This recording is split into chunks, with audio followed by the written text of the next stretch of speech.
You're looking at a $5.99 jar of Jif. The label says natural. The ingredient list says peanuts. But ingredient number 2, right there in small print, is fully hydrogenated rapeseed and soybean oil. A solid industrial fat added to one of the simplest foods on earth.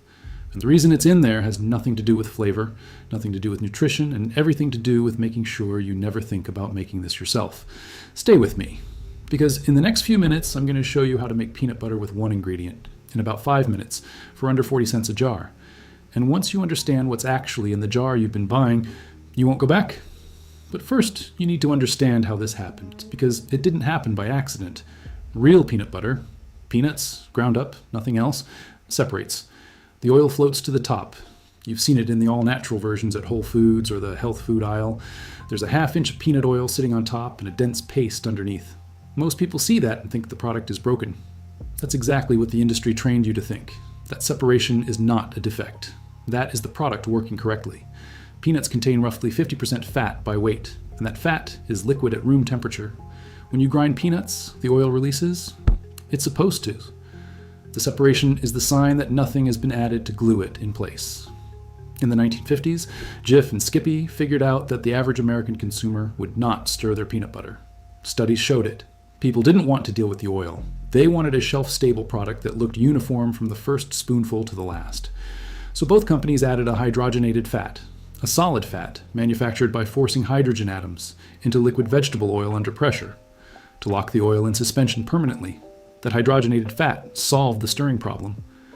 But it introduced something else. Partially hydrogenated oils were eventually linked so conclusively to cardiovascular disease that the FDA ordered them removed from the food supply in 2015. It took decades of lobbying and litigation to get that done. And when it happened, Jif and Skippy didn't remove the additive. They switched from partially hydrogenated to fully hydrogenated. Same family of industrial fats, different processing step. Still in your jar, still preventing separation, still on the ingredient list in small print where almost nobody reads it. Here's the other thing. Once you know the oil separation is natural, you realize it's something else. That solid fat they added doesn't just hold the texture together.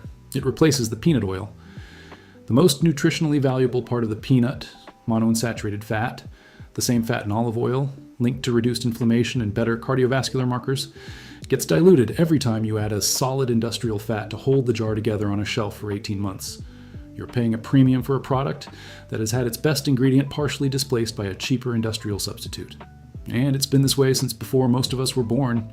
That's not an accident. A jar of real one-ingredient peanut butter would have a shelf life of maybe 3 months refrigerated and would require a 10-second stir when you open it. Neither of those things is compatible with a product designed to sit on a Walmart shelf for a year and a half while looking perfect. The additive is not there for you. It's there for the supply chain. Now let me show you what the real thing actually looks like to make. Here's what you need. One ingredient, dry roasted peanuts. That's it. The brand doesn't matter much. Planters dry roasted peanuts, great value, store brand. Whatever is cheapest per pound at your grocery store. A 1 pound bag typically runs between $2 and 50 cents. That 1 pound of peanuts makes the exact same volume as a standard 16-ounce jar of Jif. You're replacing a $5.99 jar with $2 of raw ingredient. And you'll have enough peanuts left over from a standard bag to make most of a second jar. You'll also want salt, plain table salt. A pinch, that's the whole list. One thing that makes a significant difference, roast your own peanuts even if you bought dry roasted ones. I know that sounds like an extra step. It's 4 minutes in your oven, and it changes the flavor in a way that is genuinely hard to go back from. Spread your peanuts in a single layer on a baking sheet. Put them in an oven at 350 degrees Fahrenheit. Set a timer for 12 minutes. Pull them out when they're just starting to turn a slightly deeper shade of brown and your kitchen smells like a ballpark. Let them cool for 5 full minutes before you do anything with them. This matters. Hot peanuts in a blender create steam, and steam creates a different texture than you want. Now blend them. Pour your cooled peanuts into any standard blender or food processor. A Ninja, a Vitamix, a $30 Hamilton Beach, any of them work. Turn it on high and let it run. For the first 30 seconds, it looks like nothing is happening. The peanuts just bounce around. Keep going. At around the 1 minute mark, the peanuts break down into a coarse meal. At 2 minutes, the meal starts to clump. At 3 minutes, the oils fully release, and the whole mass transforms into a smooth paste. That moment, when it goes from crumble to cream in about 10 seconds, is the same phase change as the detergent bucket. The chemistry kicking in. Let it run for a full 4 minutes, add a pinch of salt, blend for another 30 seconds. That's it. That's peanut butter. Pour it into a clean glass jar. It's going to look like the inside of a jar of Jif, except slightly more amber, slightly more alive. Refrigerate it. It will last 2 to 3 months in the refrigerator without any change in flavor or texture. The oil will not separate in the refrigerator the way it does at room temperature. Cold slows that process significantly. You can also freeze it, and it thaws back to the same consistency. Now here's the part that surprises most people when they taste it. It doesn't taste like Jif.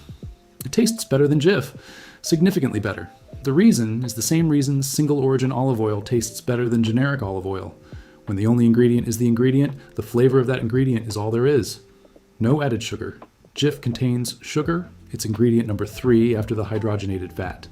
No molasses, no mono and diglycerides. Just the actual flavor of a roasted peanut, which turns out to be more complex and more satisfying than anything in a commercial jar. Your kids might push back the first time. Give it a week. Give them the chocolate version. Here's how to make the chocolate version, because this one changes things. After blending your peanuts to full smooth paste, add 2 tablespoons of unsweetened cocoa powder and 1 tablespoon of honey or maple syrup. Blend for another 30 seconds. That is homemade chocolate peanut butter. No palm oil, no high fructose corn syrup, no artificial anything. Nutella sells for $4.99 for 13 ounces with palm oil as the first ingredient, more palm oil by volume than hazelnuts. Your version costs about 60 cents for the same volume, with actual peanuts as the actual first ingredient. One more variation worth knowing. If you run your peanuts slightly longer, 6 minutes instead of 4, and add a tablespoon of melted coconut oil, the texture becomes noticeably smoother and creamier than anything in a commercial jar, closer to the texture of a high-end nut butter that sells for $12 at a specialty store. You're making the $12 product for 55 cents. One honest limitation that belongs here.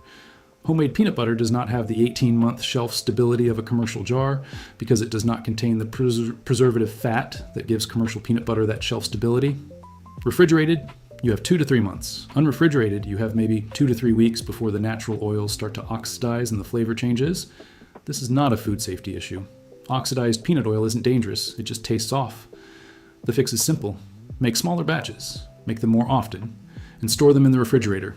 A single batch takes 5 minutes. You're not burdening yourself with a complex process. You're spending 5 minutes every few months instead of $5 every few weeks. Also, if anyone in your household has a peanut allergy, the same exact method works with any nut or seed. Sunflower seeds, almonds, cashews, pumpkin seeds, same process, same timeline, same result. Sunflower seed butter made this way costs about 30 cents per jar and is the cleanest allergen-safe nut butter substitute that exists. Every commercial sunflower seed butter brand adds sugar and palm oil for the same reasons Jif does. The homemade version has neither. Here's what stays with me about this one. Peanut butter was invented in the 1890s as a health food, a protein source for people who couldn't chew meat. It was prescribed by doctors. The original product was peanuts, one ingredient. That was the whole point.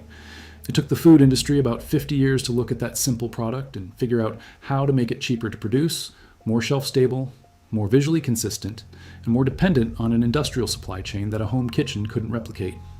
They added the fat, they added the sugar, they added the emulsifiers, and they built 40 years of advertising telling you that their version was the normal version and that the original, the one with the oil on top, the one with one ingredient, was the weird artisanal one. The jar in your cabinet is not the original product. It is a modified industrial version of the original product, reformulated specifically to make the original seem inconvenient. A bag of peanuts. 4 minutes, that's the original. If this gave you something useful, hit the like button. It costs you nothing, and it tells the algorithm to show this to the next person paying $6 for a jar of industrial fat and peanut flavoring. And if you want to see the same thing done to the bottle sitting next to the peanut butter on that shelf, the video on your screen right now shows you exactly how deep this goes. Take care. I'll see you in the next